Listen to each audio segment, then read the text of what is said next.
what we're going to do now is we're going to make a few changes. There's a few things that we want to try differently, and I believe it's going to work. I still believe I'm young enough, and hungry enough to achieve a lot more. The weight was obviously a big issue in that fight against Cotto.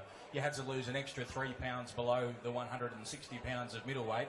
It's made a decision for you that you're going to go up in weight to super middleweight. Yeah, that's right. I was struggling for a while there, and it wasn't enjoyable. I was training and mostly focusing on getting into the weight. I wasn't concentrating on what I needed to be concentrating on, and that's fighting against some of the best fighters in the world. So I've got back to what I want to do, and that's not worry about my weight as much, and just focus on enjoying the sport, fighting the best fighters, and making sure that I win. And in terms of an opponent in super middleweight, do you have any names in mind? Is there anyone in particular in world boxing or Australian boxing you'd like to get in against? I mean, there's a couple of guys that we have been looking at.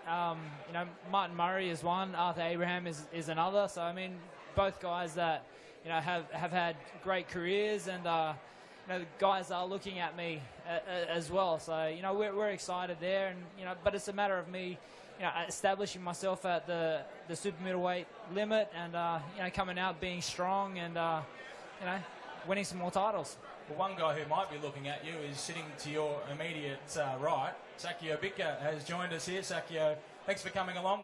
The national title, it must have been special for you. It was very special. To win my first Australian title was very special for me. I was so very happy.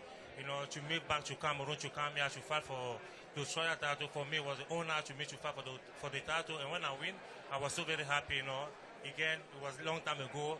I just have to see a young kid come here to win that title back. For me, it was a pleasure to meet to win the world to win the Australian title.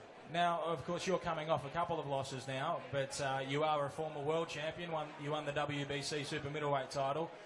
You're looking for another opponent. Could he be sitting right here?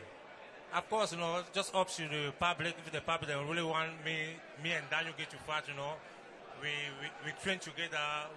He's a good friend of mine, Again, at the end of the day, when it's coming for boxing, it's business.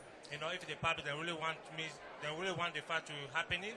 For me, it can be a pleasure, to fight Daniel Geale. If the public they really want it, we can do it. If the public don't want it, it's up to the public and up to the media too. You've sparred a lot of rounds between the two of you. I'll ask you first and then you. But, Daniel, who wins the sparring when the two of you go together? They're always great spars. A lot of people say, sometimes the sparring is better than going to the fights. And, I tell you, some of the sparring sessions me and Sakio had, and even me and Nader had, were better than some fights that you'll see at a big fight night. Sakio, who wins the sparring?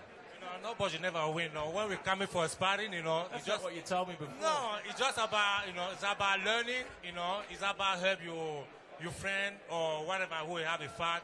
You don't have to go there to try to try to win, because sparring partner, you come to give a good work for for the guy you spar, and at the end of the day, it's not about winning, it's all about learning. And when we learn, we have to go in the ring and try to win the fight. And that was sparring. When we spar, it's always fun. It's about learn. It would be great to see Sakio Bika and Daniel Geale go toe-to-toe. They have sparred plenty of rounds. They support each other when they fight on the international stage. Perhaps we'll see it